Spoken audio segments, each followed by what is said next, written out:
નમસ્કાર દર્શક મિત્રો, મારી નડિયાદની વાલી જનતાને મારે એક સંદેશ આપવો છે. હું ગૌતમસિંહ સુદાન, સામાજિક કાર્યકર અને પિટિશન રાઇટર. હવે ઘણા સમયથી કેવાયસીની પ્રક્રિયા ચાલી રહી છે અને માહિતગાર સૂત્રો દ્વારા અને અમારા જે સામાજિક કાર્યકરો છે અને પત્રકારો છે તેમને તપાસ કરી અને તપાસમાં એવું બહાર આવ્યું છે કે એમને અમુક વ્યક્તિઓએ જણાવ્યું છે કે બજારની અંદર અમુક લોકો 300 રૂપિયા લઈ અને પ્રાઇવેટમાં ઈ કેવાયસી કરે છે. હવે એ ઈ કેવાયસીની જે એમની જે જિલ્લા પંચાયતમાંથી કે શિક્ષણ વિભાગમાંથી જે કીટો ગ્રામ્ય વિસ્તારની સ્કૂલો માટે આપવામાં આવેલી છે, એ કીટોમાંથી આ ભ્રષ્ટાચાર થઈ રહ્યો છે તેવી માહિતી મળી છે. એવું અમે કહેતા નથી કે એવું છે જ, પણ આ તો ખાલી માહિતી મળી છે. એટલા માટે માનનીય અધિકારીશ્રીઓને વિનંતી કે તેઓ તપાસ કરે.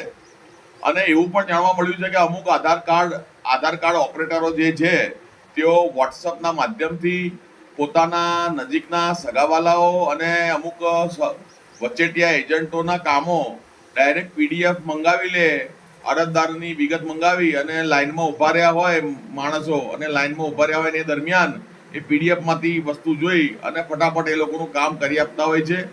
અને તે બાબતે 1000 રૂપિયા, 1500 રૂપિયા, 2000, 3000 રૂપિયા આ લોકોએ પબ્લિક જોડે પડાવેલા છે. તો એ બાબતે કડક કાર્યવાહી થાય અને યોગ્ય તપાસ થાય અને આ બધા જે આધાર કાર્ડ ઓપરેટરો છે તેમની અંદર બદલી કરી નાખવામાં આવે. કારણ કે એકની એક જગ્યાએ ઘણા વર્ષોથી ચીટકેલા આધાર કાર્ડ ઓપરેટરો એમની બદલી બહુ જરૂરી છે. એવું નથી કે આઉટસોર્સિંગ છે એટલે એમની બદલી ના થાય એવો કોઈ નિયમ નથી. એટલે એમની બદલી કરવામાં આવે અને ફરીથી એકની એક જગ્યાએ એમને મૂકવામાં ના આવે.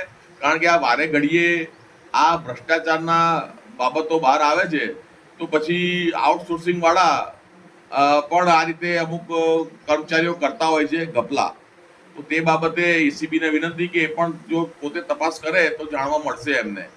અને તે સિવાય આ એમના સાયબર સેલની અંદર આ જેટલા પણ આધાર કાર્ડના ઓપરેટરો છે એમાં શંકા પડે તે તમામ ઓપરેટરોના મોબાઈલ ચેક કરવામાં આવે પાછલા 2 વર્ષનું, એમનો ડેટા, વોટ્સઅપ ચેટ ને એમના QR કોડ, એમને બેંકના એકાઉન્ટ, એમને ઓનલાઈન લીધેલ પૈસા, એ તમામ બાબતની જે જાણકારી છે એ મેળવવામાં આવે. અને જો એમાં કંઈક પ્રોબ્લેમ દેખાય, ડિસ્ક્રિપન્સી દેખાય તો એમની વિરુદ્ધ કાર્યવાહી કરવામાં આવે. આ બાબતે અમે એક ઉચ્ચ અધિકારી જોડે વાતચીત કરેલી છે. હવે વધુ એ શું કાર્યવાહી આગળ કરે છે તે હવે જાણવાનું રહ્યું. નમસ્કાર, જય હિન્દ, જય ભારત.